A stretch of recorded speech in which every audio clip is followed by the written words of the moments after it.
Today is National Religious Freedom Day, and it's observed on January 16th every year to promote the message of peace and acceptance. This day highlights the fact that everyone has a God-given right to their own religious belief. Unfortunately, not all nations promote religious freedom, often resorting to violence. We sadly saw this play out on October 7th when the terrorist group Hamas attacked innocent Israelis in a brutal fashion. Though America today is a nation that promotes religious freedom, there was a time when we were not so tolerant towards one another. It took years to work on the cause of religious freedom in this nation. To help ensure the coming generations do not stray down the path of intolerance, National Religious Freedom Day was first proclaimed on this day in 1993 by President George H.W. Bush. The cause was further promoted with the signing of the International Religious Freedom Act in 1998. Of course, in the General Assembly, we adopted Jefferson's Statute for Religious Freedom on this day in 1786. For those of you who may be new to the chamber or those watching online who may not know, in this chamber we actually have a monument to this statute.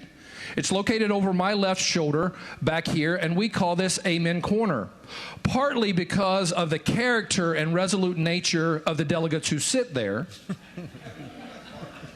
partly, but more appropriately because there we have Jefferson's words immortalized, and they read this way: "Be it enacted by the General Assembly that no man shall be compelled to frequent or support any religious worship, place, or ministry whatsoever, nor shall be enforced, restrained, molested, or burdened in his body or goods, nor shall otherwise suffer on account of his religious opinions or belief.